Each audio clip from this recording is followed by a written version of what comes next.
नमस्कार। मैं सनत कुमार पांडे, व्याख्याता electronics engineering, government polytechnic Lucknow, wireless and mobile communication system नामक विषय की वीडियो श्रृंखला में आप सभी का स्वागत करता हूं।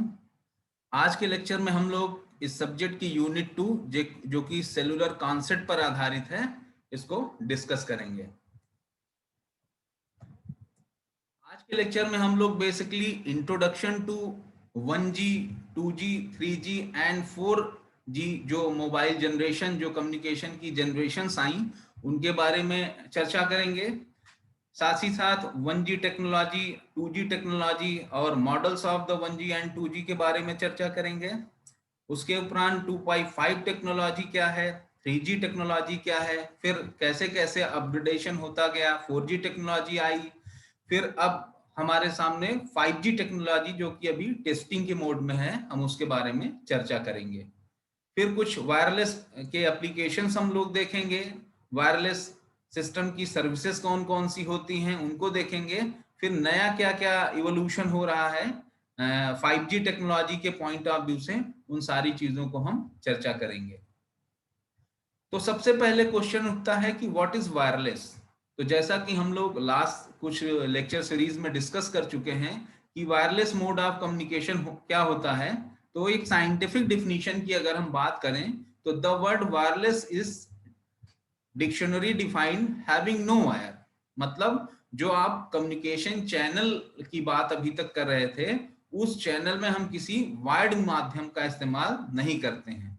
इन networking terminology, wireless is the term used to describe any computer network where there is no physical wired connection between sender and receiver, but rather the network is connected by radio waves और microwave to maintain communication. ठीक है, अब जब हमारे सामने ये समस्या आई कि हमें वायरलेस मोड में कम्युनिकेशन करना है, ठीक है, क्योंकि वायर्ड मोड में कम्युनिकेशन की भी अपनी कुछ लिमिटेशंस हैं, और अगर हम वायरलेस मोड में कम्युनिकेशन कराने का प्रयास करते हैं तो एक सिस्टम से दूसरे सिस्टम को कनेक्ट कैसे करेंगे। ठीक है, मान लीजिए एक हमारी डिजाइन की गई मशीन किसी अपने पर्टिकुलर डिफाइंड प्रोटोकॉल पे काम कर रही है, दूसरी मशीन उस पहली मशीन की कंपेटेबल ना होकर वो किसी दूसरे प्रोटोकॉल पर कार्य कर रही है, तो ग्लोबली इन सब चीजों को आपस में कम्युनिकेट कराने की बड़ी सारी समस्याएं हैं। ठीक है, तो इसलिए कुछ हमें इंटरनेशनल लेवल पे प्रोटोकॉल डिफाइन करने पड़े जो कि वायरलेस टेक्नोलॉजी के लिए भी कार्य कर सके। तो हमने पहले तो सबसे पहले सिस्टम को कंपैटिबल बनाया कि जो हमारा एक सिस्टम इंफॉर्मेशन को ट्रांसमिट या रिसीव करे, दूसरा सिस्टम भी उस इंफॉर्मेशन को रिसीव कर पाने में सक्षम हो पाए और साथ ही साथ आवश्यकता पड़े तो उसको पुनः ट्रांसमिट कर दे। तो इसके लिए सबसे पहले यह जरूरत हुई कि पहला सिस्टम जो भी इंफॉर्मेशन को ट्रांसमिट कर रहा है, उस इंफॉर्मेशन को दूसरा जो हमारा सिस्टम है जिसको हम एज अ रिसीवर ट्रीट कर रहे हैं, वो उस मैसेज के प्रति कंपैटिबल हो सिस्टम, अर्थात उसको रिसीव करने की क्षमता हो उसके अंदर। तो ऐसा करने के लिए हम कुछ ऐसा सिस्टम क्रिएट करेंगे कि एक सिस्टम हमारा जिस फॉर्मेट में मैसेज को भेजेगा, दूसरा सिस्टम ये ऑटोमेटिक समझेगा कि ये उसी सिस्टम के द्वारा भेजा गया इस फॉर्मेट का मैसेज है, हमको इसे रिसीव करना है और फिर इसको डिकोड करके आगे प्रोसेसिंग के लिए फॉरवर्ड कर देना है। ठीक है, तो वायरलेस कम्युनिकेशन की जब हम बात करते हैं तो बात आती है कि दो सिस्टम को हम कैसे जोड़ते हैं। ठीक है, जैसा अभी आप लोगों ने देखा होगा कि हमने optical fibre network, optical fibre subject में देखा था कि कैसे हम एक सिस्टम को दूसरे सिस्टम से, मींस ट्रांसमीटर को रिसीवर से अगर हम ऑप्टिकल फाइबर केबल के थ्रू जोड़ते थे तो कौन कौन से हमारे बिल्डिंग ब्लॉक्स होते थे जो हेल्प करते थे उस पूरे कम्युनिकेशन को सक्सेसफुल बनाने में। ठीक है, वहीं आपने जो है ट्रांसमीटर देखा, रिसीवर देखा, फिर ऑप्टिकल सिग्नल को इलेक्ट्रिकल सिग्नल में कन्वर्ट करने के लिए ट्रांसड्यूसर देखे थे, एम्पलीफायर देखे थे। ठीक है, किस फॉर्मेट में आप सिग्नल को भेजना चाह रहे हैं उसके लिए आपने मॉड्यूलेटर्स देखे, डिमॉड्यूलेटर्स देखे। ठीक है, कोडर इनकोडर्स देखे। ठीक है, तो वहीं पे जब प्रश्न उठता है वायरलेस की, तो हमें दो जब सिस्टम के बीच में विदाउट किसी वायर जो है कनेक्शन कराना होता है, तो हमें राउटर्स की आवश्यकता पड़ती है, एनआईसीज की आवश्यकता पड़ती है, ठीक है, वायर की जगह पे। हम इन माध्यमों से अपने एक सिस्टम से दूसरे सिस्टम में क्या करते हैं, सिग्नल को भेज पाने में सक्षम हो पाते हैं। सबसे बड़ी जो रिस्ट्रिक्शन है वायरलेस कम्युनिकेशन की, बेसिकली इसकी रेंज डिफाइंड होती है। जैसे आप लोगों ने एग्जाम्पल के तौर पे देखा हो, मोबाइल का ब्लूटूथ ऑन करते हैं तो बहुत ज्यादा दूर तक नहीं, या वाईफाई आप नेटवर्क से कनेक्ट करते हैं तो उसकी अपनी कुछ सीमाएं होती हैं। कितने मीटर तक में अगर आपका मोबाइल है तो आपका जो राउटर आपने लगा रखा है, ठीक है, या हॉटस्पॉट से कनेक्ट हो रहे हैं आप, तो एक रेंज होती है उसकी, ठीक है। और ये रेंज आपका लोकल लेवल पर नहीं, ग्लोबली डिसाइड होती है कि पर्टिकुलर कॉन्फ़िगरेशन का अगर आपका सिस्टम है, ठीक है, डिवाइस है, तो इतने मीटर में ये इस सिस्टम को कनेक्ट कर पाएगी। फिर उसके साथ क्या होता है, उसकी लिमिटेशंस हैं, how many system can be connected with a single system, ठीक है। तो जैसे हम बोलते हैं कि 5K का है, 10K का है, ठीक है, मतलब व्हाट इज द कैपेसिटी जिसके हिसाब से हम कनेक्ट कर पाते हैं उस सिस्टम से अपने मोबाइल को या लैपटॉप को, ठीक है। और आवश्यकता अनुसार हम उतने ही पिन का जो है वो सिस्टम परचेज करते हैं मार्केट से, ठीक है। तो बेसिकली आपने समझा कि वायरलेस कम्युनिकेशन की बात करते हैं तो बेसिकली ये लोकल लेवल पे जो है हम ट्रांसमीटर मिशन के लिए इसको प्रेफर करते हैं, ठीक है, ताकि कॉस्ट इफेक्टिव हो, कम से कम इनपुट पे ज्यादा से ज्यादा हम आउटपुट इससे ले सके, ठीक है। और भी कई सारे इसके बेनिफिट्स हैं, वो सब हम आगे डिस्कस करेंगे, ठीक है। कुछ हमने लास्ट क्लासेस में डिस्कस कर चुके हैं, ठीक है। तो आज जो बेसिकली हम अपने आप को जनरेशन पे जो है वो कंसंट्रेट करते हैं। तो सबसे पहले जो 1G टेक्नोलॉजी आई, मींस फर्स्ट जनरेशन टेक्नोलॉजी, ठीक है, नियर अबाउट 1980 एंड 19 के बीच का जो दौर था, ठीक है। 1G refers to the first generation of wireless telephone technology, mobile telecommunication, which was first introduced in 1980 and completed in early 1990, ठीक है।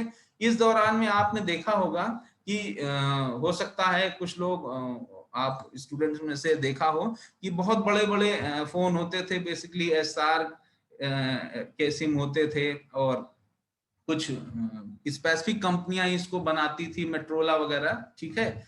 और बहुत हैवी वेटेड मोबाइल फोन होते थे, ठीक है। और हैवी वेट के साथ साथ बैटरी बैकअप उतना अच्छा नहीं होता था, ठीक है। साथ साथ इसमें एंटीना, इस समय आप लोग देखिए जो हम लोग के पास मोबाइल फोन से, उसमें एंटीना आपको दिखता ही नहीं, जो माइक्रो स्ट्रिप एंटीना आपके मोबाइल के अंदर ही फिटेड है। लेकिन उस दौर में मोबाइल में हमारा जो सिस्टम होता था उसमें सेलुलर फोन में मोबाइल एक एंटीना लगा हुआ होता था, ठीक है। बहुत वेटेड होता था, हैंडी नहीं था, इसको कैरी करने में दिक्कत थी, ठीक है। ये तो इसकी फिजिकली जो प्रॉब्लम्स हैं, लेकिन साथ ही साथ इसकी बहुत सारी लिमिटेशन ऐसी थी जो जो इसमें के लिए हमें प्रेरित करी, ठीक है। उस दौर में जैसे हमारे पास और कोई सिस्टम नहीं था वायरलेस मोड में कम्युनिकेट होने का, तो इस तरीके के तकनीक का आना वो भी एक बड़ी बात थी, ठीक है। अब इस पे हम 2.4 kbps की स्पीड प्राप्त करते थे, ठीक है। It allows the voice calls in one country, basically हम एक सिंगल कंट्री के अंदर जो हमारा नेटवर्क होता था उसको हम इससे हैंडल करते थे, ठीक है। 1G network use analogue signal, ठीक है, ध्यान दीजिएगा। हम जैसे जैसे सिस्टम को अपग्रेड करते जाएंगे, हम एनालॉग से अपने आप को डिजिटल की तरफ स्विच करेंगे। जब देखेंगे आप कि डिजिटल मोड में आप बहुत सारे वीडियो मैसेजेस और पिक्चर मैसेजेस भेजने में सक्षम हो पाए, तो हम ऐसे एनालॉग से डिजिटल की ओर शिफ्ट होंगे। लेकिन जो हमारा मेन ओरिजिन था, सबसे पहले हमने 1G नेटवर्क का इस्तेमाल किया और एनालॉग सिग्नल को ट्रांसमिट कराया, ठीक है। फिर AMPS was first launch in USA in 1G mobile system, ठीक है। इसकी बात अभी और आगे हम करेंगे, इन सिस्टम्स की AMPS वगैरह आगे भी हम और अच्छे से चर्चा करेंगे, ठीक है। तो बेसिकली यहाँ जो आपको ध्यान देने वाले पॉइंट्स हैं कि इसकी स्पीड जो है लगभग 2.4 kbps की थी, ठीक है। और इसमें एनालॉग मोड में सिग्नल जो है वो ट्रांसमिट किया जाता था, ठीक है। और इसका जो टाइम था नियर अबाउट 1980 टू 1990 के बीच में ये एस्टेब्लिश हुआ।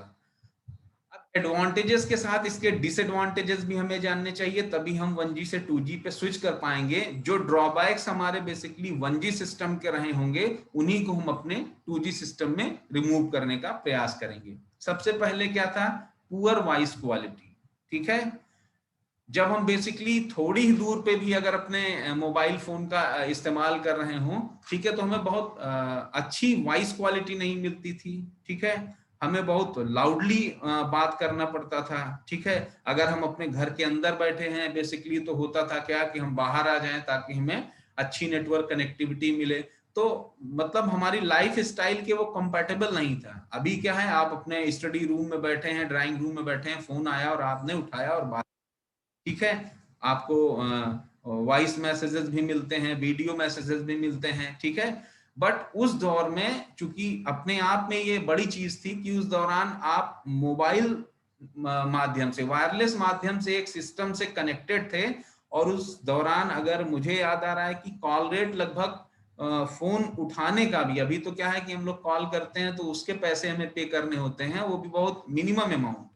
उस दौर में क्या था कि 10 से 12 रुपए, मुझे जहां तक याद है 5 से 10 रुपए के बीच का एक कॉल रिसीव करने का भी चार्ज पड़ता था। ठीक है, तो उस दौर से हम लोग आज ऐसे दौर में आ गए हैं कि अगर हम लोग जो है वो 4G टेक्नोलॉजी यूज कर रहे हैं तो हमें कॉल के भी पैसे नहीं लगते हैं, free of call voice call हम लोग कर पाने में सक्षम होते हैं। तो धीरे धीरे जैसे जैसे हम ड्रॉबैक्स को रिमूव करते गए, सिस्टम हमारा अपग्रेड होता गया सिस्टम, और सिस्टम की कैपेसिटी बढ़ी तो सिस्टम की कॉस्ट भी जो है वो कम होती गई। ज्यादा से ज्यादा जो है वो नंबर ऑफ सेलुलर फोन्स एक बेस स्टेशन से कनेक्ट होने में भी करना भी संभव हो पाया। ठीक है, पुअर बैटरी क्वालिटी थी। ठीक है, जैसे भी आप बात करते हैं उसके बाद तुरंत आपका मोबाइल हमेशा चार्जिंग पे ही लगा रहता था। अब क्या है, आप सुबह चार्ज करते हैं और हो सकता है शाम को आपको जरूरत पड़े। ठीक है, मतलब 8 से 10 घंटे वो आप मिलता ही मिलता है। ठीक है, फोन का साइज बहुत लार्ज हुआ करता था। बेसिकली फोन तो सबके पास होता नहीं था, एक स्टेटस का सिंबल हुआ करता था।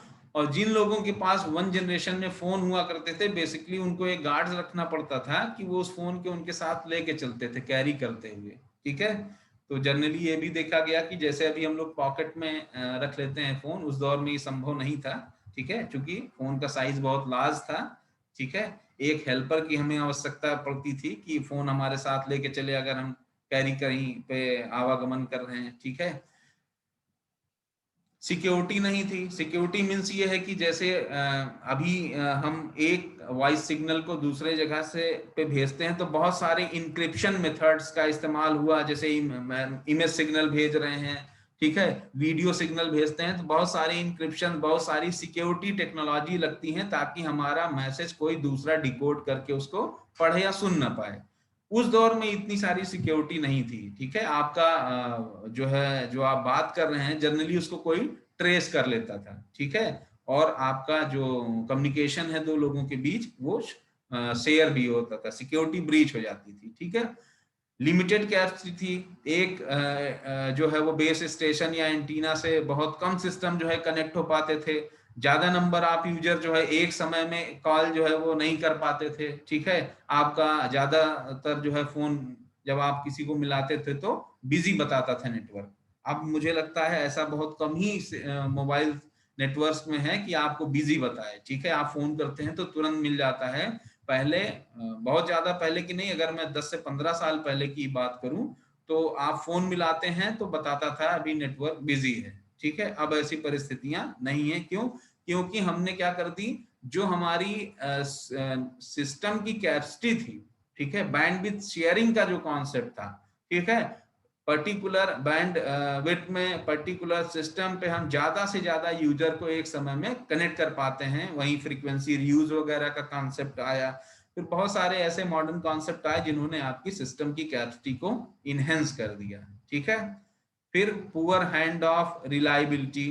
ठीक है, इसकी सिस्टम की रिलायबिलिटी बहुत अच्छी नहीं थी। मतलब अगर हम system message point of view से बात करें तो जो हम यहाँ से सिग्नल ट्रांसमिट कर रहे हैं, ठीक है, उसमें नॉइज जो है वो इस हद तक इफेक्ट नहीं कर पा रही है कि हमारा सिग्नल का जो मूल जो है वो स्ट्रक्चर था वो चेंज हो रहा हो, जो हमने मैसेज भेजा वही मैसेज हमको जो है वो रिसीव होगा, इसकी इस चीज की रिलायबिलिटी नहीं थी, इस चीज की श्योरिटी नहीं थी। बट अब आने वाले दिनों में हमने कई सारे जो है वो इस तरीके के एल्गोरिथम डेवलप किए कि हम जो हमारा इस टाइप के एरर हैं कि जो हमने भेजा मैसेज कुछ और रिसीव कुछ और हुआ, उसको हम रिड्यूस करने का प्रयास किए। और अब जनरली होता क्या है, जो सिग्नल हम भेजते हैं वही अथराइज सिग्नल रिसीवर पे रिसीव होता है।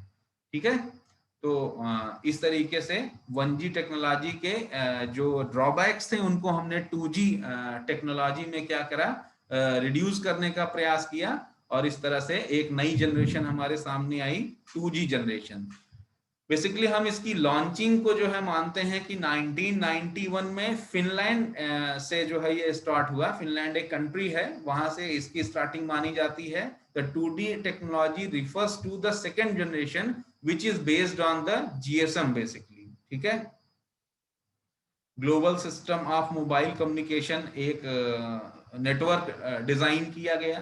ठीक है, और उस के कुछ अपने प्रोटोकॉल से कुछ नियम थे कि इस हिसाब से हम सिग्नल को एक जगह से दूसरी जगह पर ट्रांसमिट करेंगे। ठीक है,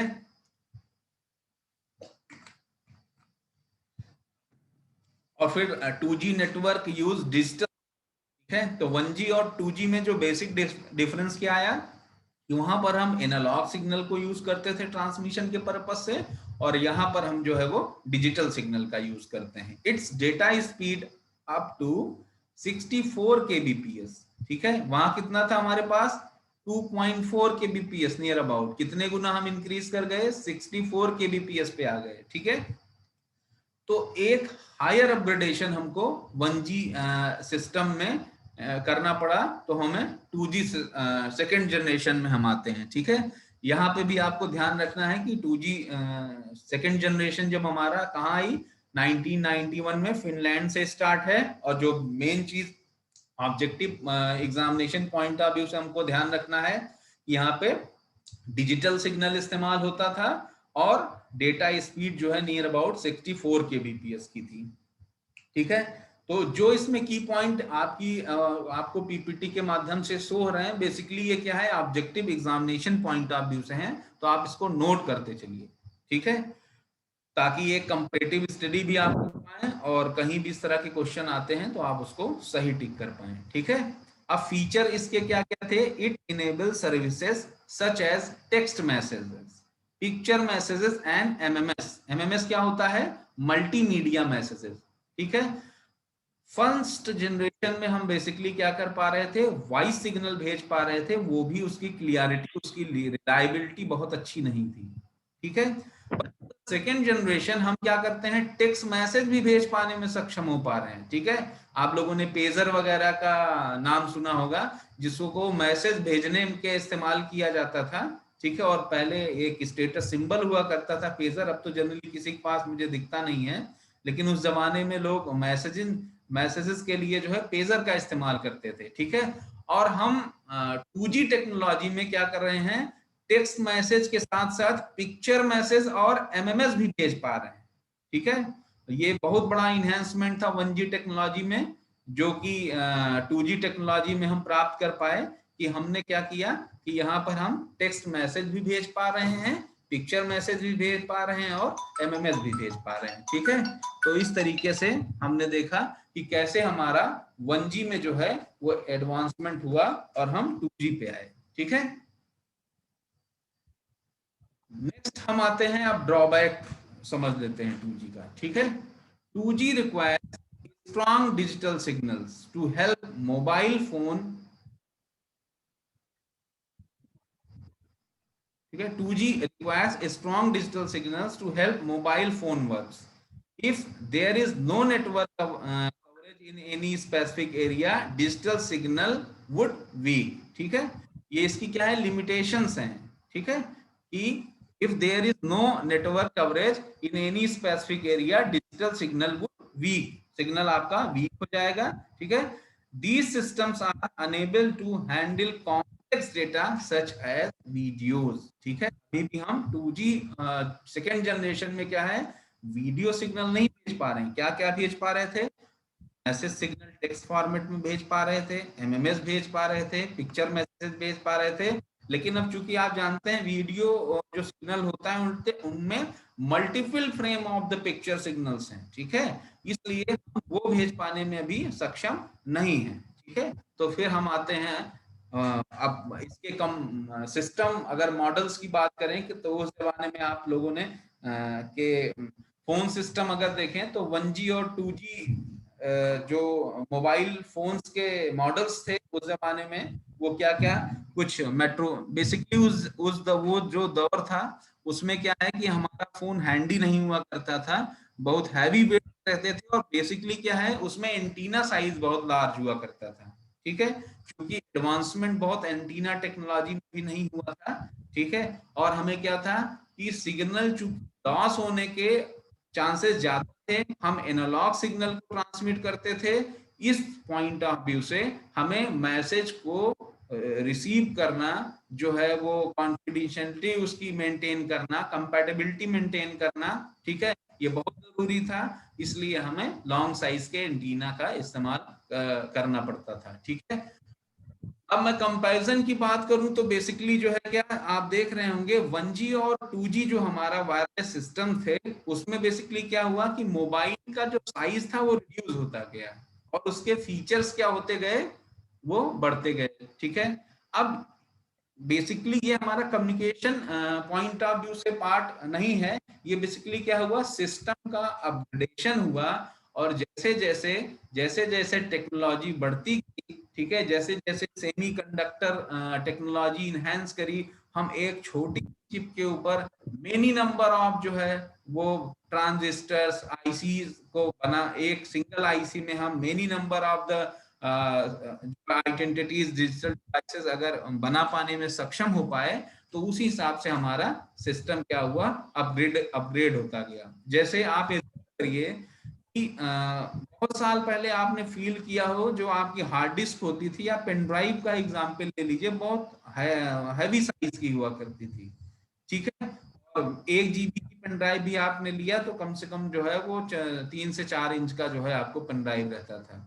अब जैसे जैसे टेक्नोलॉजी इनहेंस करती जा रही है, आप देख रहे होंगे पेन ड्राइव का साइज छोटा, एक एक जो है वो मोबाइल कार्ड की अगर हम बात करें तो एक छोटी सी चिप पे आप 2 से 3 GB डेटा जो है उसमें स्टोर कर पाते हैं, ठीक है।